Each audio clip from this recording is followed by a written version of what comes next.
Bakteri versus antibiotik. Siapa yang menang? Inilah evolusi di sekitar kita. Pernah tidak kita sudah minum antibiotik, berharap cepat sembuh, tapi kok penyakitnya malah terasa semakin bandel? Nah, ternyata selain kita yang pintar, bakteri juga tidak kalah pintar loh. Bahkan tanpa kita sadari, bakteri sedang berevolusi setiap hari. Di video ini, kita akan membahas bagaimana bakteri bisa kebal antibiotik dan bagaimana hal ini dijelaskan oleh teori evolusi. Evolusi adalah proses perubahan sifat makhluk hidup dari generasi ke generasi dalam waktu yang panjang. Menurut teori yang dikemukakan oleh Charles Darwin, evolusi terjadi melalui seleksi alam. Artinya, di dalam satu populasi selalu ada makhluk hidup yang kuat dan ada juga yang lemah. Mereka yang paling mampu bertahan hidup akan terus berkembang biak dan mewariskan sifat unggulnya. Apa itu antibiotik dan bakteri? Antibiotik adalah obat yang digunakan untuk membunuh atau menghambat pertumbuhan bakteri. Sementara itu, bakteri adalah makhluk hidup yang sangat kecil, jumlahnya sangat banyak, dan bisa berkembang biak dengan sangat cepat. Bakteri ada di mana-mana, di tanah, di air, di udara, bahkan di dalam tubuh kita.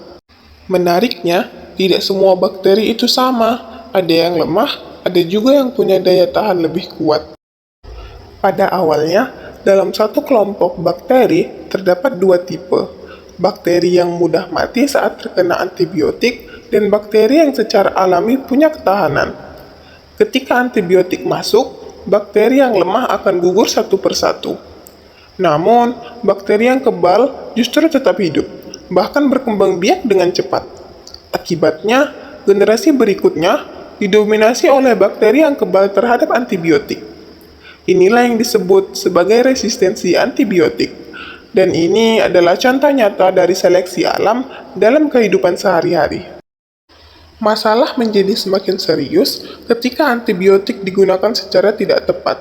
Misalnya, saat obat tidak dihabiskan, saat antibiotik diminum tanpa resep dokter, atau saat antibiotik digunakan untuk penyakit akibat virus.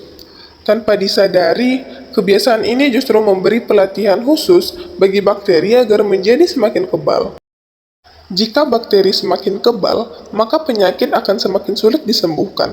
Organisasi Kesehatan Dunia atau World Health Organization bahkan menyatakan bahwa resistensi antibiotik merupakan salah satu ancaman kesehatan terbesar di dunia saat ini. Bayangkan, luka kecil, infeksi ringan, bahkan operasi sederhana bisa menjadi sangat berbahaya jika antibiotik tidak lagi bekerja. Dari kasus resistensi antibiotik ini, kita dapat menyimpulkan bahwa evolusi tidak hanya terjadi di masa lalu, evolusi masih terus berlangsung hingga sekarang. Makhluk hidup selalu beradaptasi demi bertahan hidup. Resistensi antibiotik adalah bukti nyata bahwa evolusi benar-benar terjadi di sekitar kita, bahkan di dalam tubuh kita sendiri. Maka dari itu, mulai sekarang kita harus bijak menggunakan antibiotik. Karena setiap kesalahan kecil hari ini bisa menjadi masalah besar di masa depan.